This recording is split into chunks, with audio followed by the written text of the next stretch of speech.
그래, 우리 함께 인사 나누겠습니다. 샬롬. 샬롬.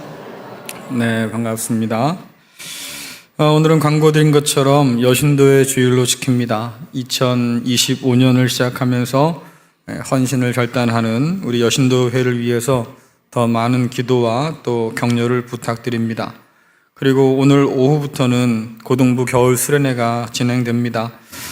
우리 자녀들이 믿음 위에 설 수 있는 그런 아름다운 시간 되도록 여러분 특별히 더 기도 부탁드리겠습니다. 여러분, 진리와 사실은 어떻게 다를까요? 진리와 사실. 진리는 뭐고 사실은 뭡니까? 아유, 머리 복잡해 죽겠는데 저 목사가 또 이상한 질문한다. 질문을 그렇게 하지 말라고 그랬는데 또 한다. 여러분들, 사실은 관찰을 기록하는 거예요. 관찰한 것. 그렇죠? 태양이 어떻게 생겼다. 별을 관찰하니까 이렇게 움직이더라. 꽃을 보니까 이렇게 피더라. 이런 걸 다 관찰한 다음에 그것을 하나하나 기록한 게 사실이에요. 그래서 이런 사실은 정확한 기술 혹은 정확한 서술 혹은 정확한 묘사가 가능하죠. 반면에 진리는 이런 사실들을 나열한 것과는 좀 달라서 정확하게 기술할 수가 없어요. 진리가 뭐냐라고 하면 왜 많은 사람들이 철학한 사람이든 아니면 종교를 가진 사람이든 어떻게 보면 다 뜬구름 같은 소리 하잖아요. 그렇죠? 왜 그럴까? 명확하게 기술하거나 서술하기가 어려워요. 그래서 이것을 진리를 전달하는 방식으로 은유라고 하는 것을 택합니다. 그래서 은유는 진리를 드러내는 하나의 방식이다 생각할 수 있겠는데, 예수님의 가르침을 보면 이런 은유로 가득 차 있어요. 자기를 소개하시는 예수님을 보면 나는 길이요 진리요 생명이다 이렇게 말씀하시는데, 여러분들 어떻게 사람이 길일 수 있습니까? 그렇잖아요. 사람이 도대체 길이란 말이 무슨 뜻이야? 그래요. 하지만 우리는 이 말씀을 들으면 무릎을 쳐요. 아, 그렇구나. 주님께, 하나님께로 나가는 그런 통로 같은 분이 우리 주님이시구나. 나는 선한 목자다. 나는 양의 문이다. 여러 가지 표현들을 가지고 주께서 자신을 드러내시는데, 이 표현들은 주님이 누구인지 우리에게 서술하지 않습니다. 설명하지 않아요. 대신에 은유를 통해서 깨닫게 하지요. 아, 주님께서 목자 같은 분이셔서 우리를 인도하시는 분이구나. 이렇게 우리가 알게 되는 거예요.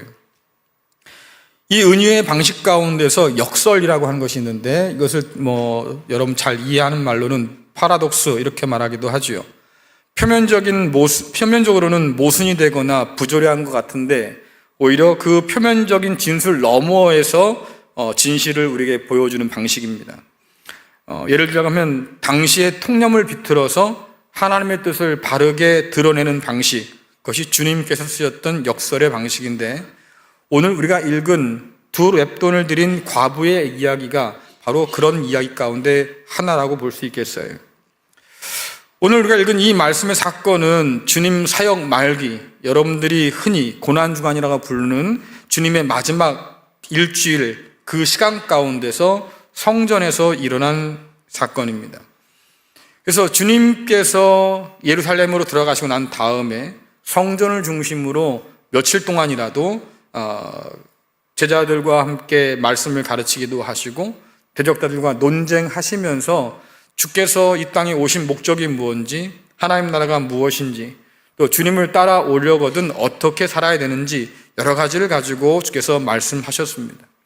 그렇게 주께서 그런 문제들과 씨름할 때 대적자들은 흉계를 꾸미고 있었고 어떻게 하든 예수를 잡아서 죽이고자 애를 썼지요. 주님께서도 알아요. 내가 이번 주가 지나면 십자가에 달리겠구나. 알아요.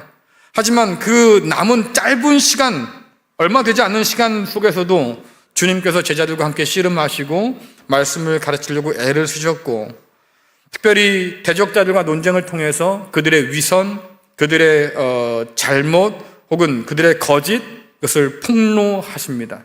이유는 한 가지예요. 너희들 제자들은 저들을 본받지 말라라고 하는 거죠.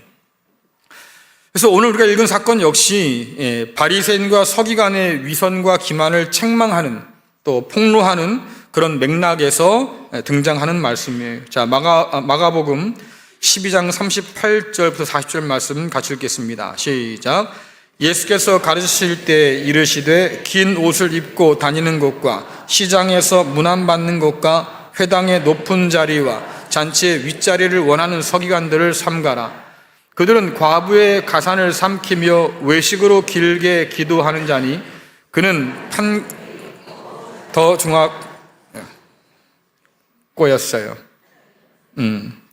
어쨌든 주님께서 지금 말씀하시는 긴 옷을 입고 다니는 사람들 누굴까요? 말씀해 보니까 서기관들 그랬는데 이 사람들은 율법을 가르치는 사람이기도 하겠고, 그래서 바리새인과 같은 사람들인 거예요. 그래서 성경에 보니까 바리새인과 서기관들이 같이 등장하지 않습니까? 자, 그런데 그들이 하는 일이 뭐냐면 시장에서 문안받기를 좋아한다. 다시 말하면 인사받는 걸 좋아한다. 회당의 높은 자리나 잔치의 윗자리를 원하는 사람이다. 어떻게 하든 내가 더 높은 자리에 앉고 싶은 그런 사람들이다 라고 하는 거예요. 더 심각한 건 뭐냐면 그들이 정직하지 못해서 과부의 가산을 삼키기도 한다. 또 외식으로 길게 기도하기도 한다.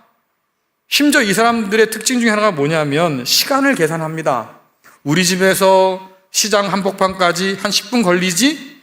근데 길을 나설 때 시간을 어디로 잡냐면 시장 한복판에 딱 들어섰을 때에 기도 시간에 맞추는 거예요. 여러분들 유대인들은 하루에 3번 정기적으로 기도하잖아요. 그렇죠? 그러면 시장 한복판에 딱 섰을 때에 기도 시간이 되게 출발을 하는 거죠. 시간을 계산해서. 그래서 가요. 그래서 길을 걷다가 시장 한복판에 갔는데 어머나 세상에 기도하는 시간이네. 그러니까 그 한복판에 서가지고 기도하는 거예요. 사람이 오락가락 왔다 갔다 하면서 장사도 해야 되고, 그런데 말입니다, 그 한복판에 서가지고 손들고 기도하고 있으니까 사람들이 뭐라고 그러겠어요? 이 사람 믿음도 좋아. 그 소리 듣고 싶어서. 그런 사람들이 바리새인이었고 그런 사람들이 서기관이었다 그 말이에요. 오늘 사건의 배경되는 성전 연복궤가 어딨냐라고 하니까 성전 안 여인의 뜰이라고 하는데, 이스라엘 백성들이 예배할 수 있는 곳이 몇 군데 있습니다. 남자들이 예배하는 안뜰이 있었고요, 그 바깥으로는 여인들의 뜰이 있었고, 그 밖으로는 이방인의 뜰이 있었어요. 근데 이방인의 뜰은 당시 예수님 시대 때는 이방인들 출입을 금하고 성전에 쓰는 제사에 쓰일 그런 짐승들을 갖다 파느라고 이방인들이 들어오지 못하도록 아예 막아버렸고, 그 다음에 이 여인들의 뜰이라고 한 곳에는 헌금을 위한 성전에 헌금궤를 두었는데, 여기는 남녀가 다 출입해서, 유대인들만 출입해서 헌금을 드릴 수 있는 곳이었습니다. 그림 한번 보여주세요. 네, 저런 헌금함이요, 총 13개가 있었다고 그래요. 그 중에 9개는 성전세라든가 희생제사 대신에 드릴 제물값을 드리는 곳이고, 또 나머지 4개는 성전을 수선하거나 고칠 때 혹은 장식을 할 때 그때 쓸 돈을 헌금하는 그런 교회였다고 하지요. 여러분들 뭐처럼 생겼어요 저게? 나팔처럼 생겼잖아요. 여러분 중에 혹시 축음기 기억하십니까? 축음기 보면 저런 나팔 같은 것이 있잖아요. 자, 저런 특징이 뭐냐면 저게 헌금을 집어넣으면 헌금이 떨어지는 소리가 나요, 안 나요? 그렇죠? 나팔일처럼 돼 있으니까 소리가 더 크게 들리겠지요. 그렇죠? 저런 곳에 가서 헌금을 드리는 그런 장면을 오늘 보는 거예요. 자, 그래서 동전이 떨어지는 소리를 통해서 이 사람은 헌금을 많이 드렸구나, 적게 드렸구나, 누구나 다 알 수 있는 이제 그런 상황이었다고 하는 얘기죠. 근데 주님께서 오늘 말씀 보니까 성전 헌금함에 헌금하는 사람들을 주께서 보고 계셨다. 거기에 보니까 여러 부자와 가난한 과부가 함께 서 있었다, 이 장면이에요. 자, 마가복음 12장 41절 42절 같이 읽겠습니다. 시작. 예수께서 헌금함을 대하여 앉으사 무리가 어떻게 헌금함에 돈 넣는가를 보실세. 여러 부자는 많이 넣는데 한 가난한 과부는 와서 2 렙돈 곧 한 고틀란트를 넣는지라. 아멘.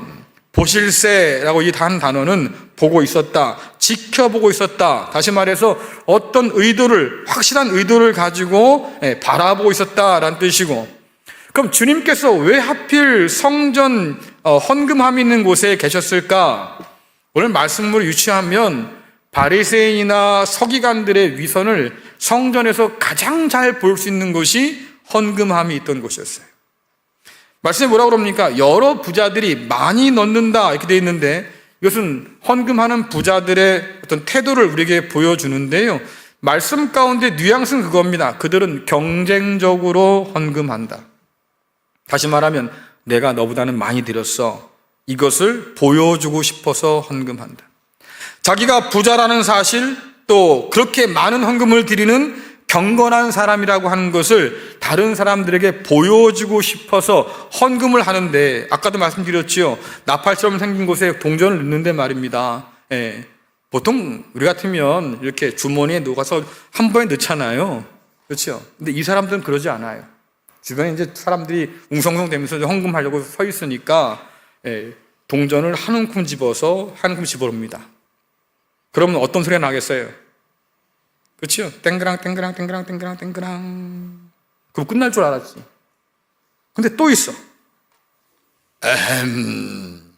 땡그랑 땡그랑 땡그랑 땡그랑 땡그랑. 끝날 줄 알았어요. 근데 또 집어넣어. 그럼 뒤에 사람이 뭐라고 그랬어요? 좀 빨리 좀 나와라, 그런 게 아니라, 이 사람 대체 헌금을 얼마나 하는 거야? 대단한 경건을 가진 사람이네. 믿음이 아주 좋은 사람인 것 같아. 이가 이렇게 부자가 되어서 많은 헌금을 드릴 수 있었던 것도 그가 믿음이 좋으니까 하나님께서 복을 몰아주셔서 저가 그렇게 많은 걸 드릴 수 있겠지? 뭐 이런.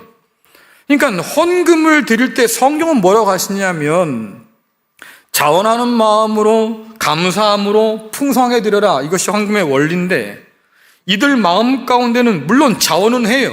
그렇잖아요. 누가 그 많은 돈을 남이 시켜서 내겠습니까? 그러니까 본인이 내긴 하지만 그 가운데 감사가 있느냐? 아니요. 남보다 내가 더 많이, 이런 자랑하고 싶은 마음들이 있던 거죠. 그러니까 경쟁적으로 그 헌금을 많이 드리고 보이기 위해서 과시적으로 하는 장면들을 지금 주님께서 보고 계신 거예요. 왜 그랬을까? 사람들의 칭찬, 사람들의 인정이 이 사람들은 필요했던 것. 중요한 건 성전 사람들은 굳이 말릴 이유가 없어요. 쥐가 와가지고 헌금한다는데 누가 말리겠어? 그렇잖아요. 그것도 많이 하겠다고 그렇게 난리가 났는데 굳이 말릴 필요 없잖아요. 그러니까 팔짱 끼고 보고 있는 거, 아이고 많이 했네. 그래서 이런 사람들을 조금만 더 부추기면 되는 거야. 당신처럼 그렇게 헌신한 사람이 없습니다. 참 대단합니다. 조금만 이렇게 띄워줘도 말입니다. 신나게 헌금할 사람이잖아요. 중요한 건 뭐겠습니까? 주님 마음에 합한 헌금은 아니었다. 반면에 가난한 과부 한 명이 그 가운데 있었는데, 많은 헌금을 드린 여러 부자와 정말로 극명하게 대조될 수밖에 없는 아주 초라한 행사를 가졌습니다. 그래서 이 가난한 과부는 헌금하기조차 어려운 아주 극빈층의 사람이에요. 오늘 그 여인이 주님께, 하나님께 동전 2개를 가져와 드리는데, 그 동전의 단위를 렙돈이라고 그럽니다. 사진 한번 보여주세요. 네, 사진 옆에 보시면 아까 같이 나팔처럼 생긴 그 헌금함에 여자가 돈을 넣으려고 하는 중이고요. 옆에 있는 그 동전이 흔히 말하는 렙돈이라고 하는 동전입니다. 자, 그런데 이 동전은 가치가 제일 적은 동전이에요. 여러분 가운데 혹시 1원짜리를 보신 적이 있으십니까? 나는 1원짜리를 봤다. 손 들어보세요. 그렇다고요? 네. 그럼 나는 5환짜리를 봤다. 저는 환까지 본 사람이에요. 자, 그런데 여러분들 요즘에 1원짜리 씁니까? 안 써요. 그렇죠? 예. 보통 요즘에는 10원 단위로 끊기 때문에 1원짜리를 쓸 일이 없어요. 그러니까 요즘에는 발행도 안 할 뿐더러 옛날에 발행하는 것들도 요즘에는 통용이 잘 안 되잖아요. 그렇죠? 그와 비슷한 성격의 돈이 렙돈이에요. 가장 싼 돈. 문제는 너무나 싸니까 예루살렘 성전에서 뭐라고 법을 하나 정했냐면, 렙돈으로 헌금을 드리려고 하면 동전 하나 가지고는 어림도 없어. 적어도 2개는 해야 헌금이야. 그래서 오늘 이 여인이 그 2개를 모아 가지고 온 거예요. 헌금하고 싶어서. 문제는 이 여인이 그 동전 2개를 모으기까지 얼마나 기다렸을까? 헌금을 드리고 싶어도 드릴 수 없었던 여인이니까 간절한 마음으로 그 동전 2개를 모으기까지 얼마나 기다렸겠어요? 그렇죠? 근데 오늘 주께서 뭐라고 말씀하시냐면 그 여인에게 이 동전 2개는 그가 가진 생활비의 전부였다라고 말씀하잖아요. 자, 마가복음 12장 43절 44절 같이 읽겠습니다. 시작. 예수께서 제자들을 불러다가 이르시되 내가 진실로 너에게 이르노니 이 가난한 과부는 헌금함에 넘는 모든 사람보다 많이 넣었도다. 그들은 다 풍족한 중에 넣었거니와 이 과부는 그 가난한 중에서 자기의 모든 소유 곧 생활비 전부를 넣었느니라 하시니라. 아멘. 앞서 살펴봤지요. 누가 더 많은 것을 드렸을까? 관찰해서 사실을 기록할 수 있어요. 어떤 부자가 내가 보니까 3번, 4번을 내리 헌금을 하더라. 이 여인은 겨우 동전 2개 다 들려. 땡그랑 소리가 다 들렸어요. 아, 결국 2개밖에 드리지 않았다. 그러면 뻔해요. 누가 많이 드렸어요? 여러 번 드린 부자가 많이 드렸겠지. 드린 헌금의 액수나 횟수를 비교해 봐도 누구도 부인할 수 없을 만큼 가난한 과부보다는 그 부자가 더 많이 드렸을 거다 하는 얘기지요. 이게 너무나 당연한 사실인데 오늘 주께서 뭐라고 말씀하십니까? 야, 그 부자들보다 저 가난한 과부가 더 많은 걸 드렸어. 심지어 헌금함에 넣은 모든 사람보다 그가 더 많이 넣었다. 여러분, 사실과 다른 일이에요. 말도 안 되는 억지처럼 보이잖아요. 누구나 다 아는 사실을 왜 주께서는 자꾸 말도 안 되는 억지를 부리고 계실까? 이 주님의 뜻을 이해하려고 하면 앞서 말씀드렸던 역설을 한번 생각할 필요가 있습니다. 왜 주님께서 뒤집어 말씀하시는지 역설을 이해해야만 고개를 끄덕일 수밖에 없겠다. 오늘 주님은 헌금 드린 부자와 가난한 과부의 태도를 비교하고 계신데 부자는 많은 것 중에서 일부를 넣었어요. 반면에 이 과부는요, 가난한 중에 자기 생활비 전부를 넣었어요. 그러니 일부와 전부의 문제라고 보여지는데, 그러면 일부를 드린 것보다 전부를 드려야만 하나님이 받으실 만한 헌금이라는 뜻일까요? 어떻습니까? 전부를 드리지 않으면 헌금이 아니란 뜻일까요? 가난한 과부를 닮아서 말입니다. 가진 것 전부를 우리에게 지금 헌금하라고 말씀하고 계신 걸까요? 이쯤 되면 좀 긴장하게 되지요? 다 드리라고? 나도 먹고 살아야 될 텐데? 아마 여러분들 대부분 헌금 드릴 때 그럴 겁니다. 대출금 떼고, 생활비 떼고, 적금 떼고, 떼고, 그리고 나서 하나님께 이만큼 내가 드려야지. 아마 이런 마음 가지고 보통은 헌금을 준비할 거예요. 조금 더 믿음이 괜찮다는 사람은요, 먼저 하나님께 드릴 거 딱 떼놓고 난 다음에 나머지 가지고 어떻게 내가 좀 써봐야지, 이런 정도 믿음을 가진 사람도 분명히 있겠고요. 자, 그런데 오늘 여러분께 말입니다. 전부를 드려야 헌금이다 라고 주께서 말씀하고 계신 게 아니니까 일단은 좀 안심 좀 하시고요. 도대체 주님께서 무엇을 가르치기 위해서 지금 이 말씀을 이렇게 억지스럽게 하실까? 여러분, 동전 2개를 드린 가난한 과부의 마음을 한번 생각해 보세요. 주님 말씀처럼 그 동전 2개는 이 과부가 가진 모든 것이라고 말씀드렸지요. 많은 것을 여러 번 드리며 자랑하던 그런 부자들에게는 그깟 동전 2개라고 말할지 모르겠지만 이 가난한 과부에게는 말입니다, 부자들의 전 재산과 같을 만큼 아주 소중한 거였어요. 그러면 한번 생각해 봅시다. 여러분, 가난할수록 한 푼이 더 아쉽잖아요. 그렇죠? 남의 주머니에 얼마 있는 건 나는 상관없어요. 내 주머니에 있는 1,000원이, 내 주머니에 있는 100원이 귀한 거지요. 가난하면 가난할수록 그 한 푼이 더 아쉬우니까 가진 것 동전 2개밖에 되지 않는다 할지라도 그것을 하나님께 드리고자 할 때는 여러분, 왜 복잡할 생각이 없었겠어요? 생활비의 전부라고 했으니까 이것을 드리고 나면 어쩌면 그날 저녁은 굶어야 했는지도 몰라요. 아니, 그날 저녁뿐이겠습니까?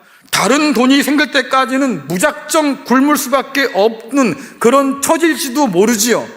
그러니 보통은 망설임봐도 한다 그 말이에요. 그런 얘기 하나 전해져 옵니다. 유대인 하나가요, 길을 걷다가 보니까 길이 끊긴 절벽이 나와요. 야, 이 큰일 났다. 어떻게 이걸 건너갈까 보니까요, 아주 위태로운 낡은 외나무 다리가 하나 딱 놓여 있는 거예요. 너무나 약해 보여요. 밟으면 살짝 밟기만 해도 금방 다리가 무너질 것 같은 아주 위태로운 다리입니다. 그러니 돌아갈 수도 없고 다른 방법이 없잖아요. 그러니 이 유태인이 말입니다, 하나님께 기도하기 시작합니다. 하나님, 이 다리를 무사히 건너게 해주신다고 하면 제가 재산의 절반을 드리겠습니다. 그리고는 기도도 했겠다. 이제는 건너가 봐야지. 조심스럽게 그 외나무 다리를 건너가는데요, 걷다 보니까 이제는 건너편이 몇 발짝 안 남았어요. 무슨 생각이 들겠어요, 지금 이 시점에서? 절반은 좀 많은 것 같지? 그렇죠? 그러니까 다시 기도하기 시작합니다. 하나님, 제가 생각해 보니까요, 절반은 너무 좀 과한 것 같고요, 제가 한 10분의 1만 드리면 안 될까요? 근데 참 이상하지요. 다리가 흔들흔들거리기 시작해요. 여러분, 놀란 유대인이 뭐라고 그러겠습니까? 네? 아유, 하나님 농담도 못해요. 농담이에요. 제가 약속한 거 드릴게요. 제가 왜 이 말씀드립니까? 좀 씁쓸하긴 한데요, 우리에게도 충분히 있을 수 있는 망설임이에요. 그렇잖아요. 모든 걸 다 드리겠다고 하고도 다시 계산하게 되는 거지요. 다시 망설이게 되는 거예요.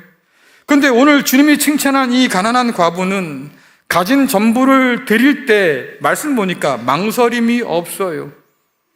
이 헌금을 하기까지 그는 분명 자기 형편에서 얼마를 드릴 수 있을까를 생각했을 거예요. 그리고 내가 이것을 드린다고 하면 앞으로 내가 어떤 상황이 될지도 계산해 봤을 거예요. 오늘 저녁은 굶을 수 있겠구나, 아니면 또 다른 동전을 얻을 때까지 내가 조금 식사를 못할 수도 있겠네, 뭐 여러 가지 생각들이 있었겠지요. 가진 것이 겨우 동전 2개뿐이지만 그마저도 쉽게 헌금할 수 있는 상황은 아니었으니까 그것이 결단하기까지 그렇게 쉬운 일은 아니었을 거예요. 그런데 오늘 여인이 보여준 게 뭐겠습니까? 계산이 끝났어요. 다시는 계산하지 않는다 그 말이에요. 내가 드리고자 했던 것, 내가 하나님께 기쁘게 드린다고 하는 거지요. 누가복음 14장에서 주님께서 제자들에게 제자도를 가르치시는데 뭐라고 말씀하시냐면, 너희가 나를 따라오려고 하면 계산부터 제대로 하고 와라, 이렇게 말씀하셨어요. 그래서 하신 말씀이 뭡니까? 제자들한테 하신 얘기가, 망대를 지으려고 하는 사람이 비용 먼저 계산하지 않겠냐? 망대를 세울 때 얼마가 들겠구나. 그래서 그 돈이 내게 있다고 하면 망대 짓기를 시작하겠지. 근데 계산도 안 하고 말입니다, 망대부터 짓다가 만약에 돈이 똑 떨어지고 나면 공사가 중간에 중단될 텐데, 그럼 사람들이 그런 너를 향해서 어리석다 하지 않겠냐? 아이고야, 계산도 안 해보고 무턱대고 달려드는 저 어리석은 사람. 같은 이야기로 뭐가 말씀하십니까? 전쟁을 앞둔 왕 임금이 있는데 말입니다, 전쟁하기 전에 상대국과 한번 전력을 비교 분석해 봐야지요. 야, 우리가 이길 그런 승산이 있겠냐? 우리가 유리한 게 뭐냐? 계산해 봐서 말입니다, 아무것도 유리한 게 없으면 전쟁 포기해야지요. 쳐들어오기 전에 먼저 화친을 보내서 말입니다, 아유 미안해, 싸우지 말자, 편하게 지내자, 뭐 그래야 될 거 아닙니까? 근데 그런 거 저런 거 계산도 안 해보고 무턱대고 덤벼들었다가 말이죠, 낭패를 당하기 쉽다 그 말이에요. 그러니 계산부터 잘 해봐라. 왜 이 말씀하실까? 너희가 나를 따라오려거든 먼저 계산해 봐야 돼. 네가 무엇을 포기해야 할지 한번 계산해 봐라. 네가 나를 따라올 때 너희가 무엇을 얻을 수 있을지 한번 생각해 봐라. 왜? 그 계산이 끝나지 않으면 여러분들 끝까지 주님을 따르기가 어렵기 때문이에요. 이러한 태도는 십자가의 죽음을 앞둔 주님께서 우리에게 보여주신 태도이기도 하잖아요. 주께서 말씀하십니다. 나는 생명을 내놓기 위해서 왔다. 많은 사람을 살리는 대속물로 나를, 내 생명을, 내 몸을 내놓으려고 왔어. 이것이 주님께서 하나님께 드릴 제물인데, 그렇게 결심하시고 이 땅 가운데 오셔서 말입니다. 기어이 그래요. 십자가 제단으로 올라가셔서 자기의 생명까지 다 내어놓으셨잖아요. 이제 그 죽음이 곧 다가올 텐데 남은 제자들에게 주께서 태도를 지금 가르쳐 주시는 거예요. 계산이 끝났으니 더는 계산하지 말아라. 그저 드리겠다고 했던 것 남김없이 하나님께 기쁘게 드려라 라고 하는 거지요. 반면에 바리새인과 같은 사람들, 또 부자와 같은 사람들, 여기서 보면 그 사람이 어쨌든 남의 이목이나 평판이나 여기에 너무 많은 신경을 쓰고 있는 사람들, 헌신하겠다고 다짐하고 헌금하겠다고 얘기하고 여러 가지 활동을 하지만, 그래서 사람들에게 믿음 좋은 사람이네 별소리를 다 듣지만, 그러나 결국 그 중심에는 하나님을 향한 마음이 하나도 없어서 주님 보실 때 회칠한 무덤 같은 사람들이라고 책망밖에 드릴 것이 없는 사람들, 그래서 많은 것을 드리고도 말입니다. 주님 보시기에는 위선과 외식과 가식으로 똘똘 뭉쳐있는 사람이라고 책망밖에 드릴 게 없는 사람들, 그러니까 기분 나빠서 예수님을 죽인 거 아니겠습니까? 다른 사람들 다 나보고 믿음 좋다고 그러는데, 다 보고 나보고 경건하다고 그러는데, 당신 하나님 복 많이 받아가지고 이렇게 부자 된 것 같다고 그러는데 왜 예수 너는 자꾸 나한테 뭐라고 그러는 거예요? 회칠한 무덤 같다고 그러질 않나? 그치요? 독사의 자식들이라고 그러지 않나? 그러니 남들이 다 나를 인정하는데 왜 예수님은 나를 인정하지 않을까? 자기를 알아주지 않는다고 화가 난 거잖아요. 여러분들 교회에서도 마찬가지예요. 헌신하겠다고 임원도 맡고 직분도 맡고 여러 가지 하겠지. 근데 참 희한하지요. 그러다 꼭 병에 걸려요. 섭섭병에. 그치요? 그래 서운하다고 그래. 맨날 뭐라고 그러고 서운하다고 그래. 아무도 나를 알아주지 않는다고. 왜 그럴까요? 사람을 너무 많이 의식한 거예요. 사람들의 평판을 너무 많이 의식한 거예요. 하나님께 집중돼야 할 관점이 하나님께 집중되지 못해서 결국 자기를 드러내는 통로로 수단으로 쓰려고 하다 보니까 오늘 주님 말씀 앞에 걸려 넘어질 수밖에 없는 거지요. 너는 외식하는 사람이구나. 오늘 설교를 준비하면서 한 사람이 생각나는데요. 사진 하나 보여주시겠습니까? 이 사람의 이름은 윌리엄 보든이라는 사람인데요. 1887년에 태어나서 25살의 나이로 생을 마감한 사람이에요. 그는 태어날 때 억만장자의 집에서 태어났습니다. 요즘 금수저 이런 얘기 하는데 이 사람은 금수저는 비교가 안 돼. 다이아몬드 수저예요. 그만큼 어마어마한 집안에 태어난 사람이에요. 그가 고등학교를 졸업했을 때 그 당시에 세계 여행을 보내줬어요. 그래서 아시아, 중동 여행을 하는데 충격을 받았지요. 야, 어떻게 이렇게 많은 사람들이 주님을 모르고 죽어갈까? 그래서 거기서 하나님께 서원을 합니다. 주님, 제가요, 내 모든 걸 다 드려서 선교할 겁니다. 결심을 하고 성경책에 결심을 남겨요. 내가 남기지 않겠습니다. 모든 걸 다 쏟아붓겠습니다. 집으로 돌아가서 미국의 명문인 예일대에 입학을 합니다. 그리고 공부하던 중에 아버지가 갑자기 돌아가셔서 아까 말씀드렸지요. 어마어마한 집안이라고. 그러니까 유산을 어마어마하게 받았어요. 근데 그 물려받은 막대한 유산을 포기해요. 그럼 어디로 갑니까? 중국으로 떠나요. 이슬람 교도의 땅으로 떠나서 거기서 내가 선교를 하겠다. 그리고 쓴 글이 그겁니다. 후퇴하지 않겠습니다. 다시 돌아오지 않겠습니다. 아랍어를 배우면서 이슬람 선교를 좀 더 준비하기 위해서 이집트로 건너갑니다. 근데 이집트로 건너가서 얼마 안 돼서 보더니 척수막염에 걸려요. 그리고 병에 걸린 지 한 달 만에 세상을 떠나게 되지요. 그때 마지막 성경책에 쓴 그의 글귀가 있어요. 후회하지 않습니다. 얼마나 대단합니까? 남기지 않겠습니다. 후퇴하지 않겠습니다. 후회 없습니다. 이 세 글귀가 보여주는 보든의 삶은 도대체 어떤 삶이냐? 주님을 위해서 무엇을 드릴까를 다 계산해 놓고 마지막에 후회 없이 또다시 계산하지 않고 다 쏟아부은 사람, 그 사람이 보든이라는 사람이었고, 그런 분이 우리 주님 예수 그리스도셨고, 그런 사람이 오늘 주님께 모든 걸 다 넣었던 가난한 그 과부였다고 하는 얘기지요. 왜 주님께서 이 이야기를 제자들에게 말씀하실까? 이유는 한 가지예요. 너희가 나를 따라오려거든 다른 사람들의 시선, 네 자신의 욕망, 거기에 매여서는 안 된다라고 하는 거지요. 주님께 자신을 드리기로 결심했다고 하면 다시 뒤를 돌아보는 일이 없어야 할 것이고, 다시 계산 좀 해보겠다고 말입니다. 물르는 법이 없어야 될 것이고, 결심한 대로 주님께 쏟아 부어야 한다고 말씀하고 계신 거예요. 그러면 2025년에 우리는 주님을 향한 새로운 마음을 가지고 예배도 하면서 다시 시작하는데, 한번 여쭤보겠습니다. 여러분들은 주님 앞에서 계산 끝나셨습니까? 계산해 보셨어요?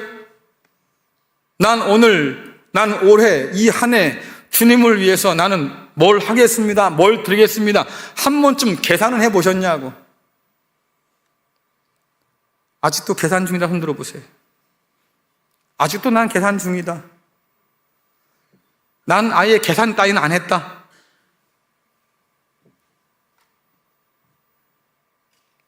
우리가 주님 앞에 어떤 마음가짐으로 나와 있을까?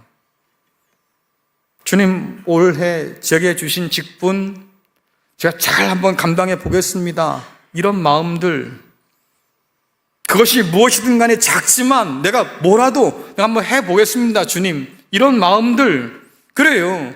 무엇을 얼마나 드릴 수 있을지는 다 다를 겁니다. 각자의 상황과 처지가 다 다르니까 다 다를 거예요.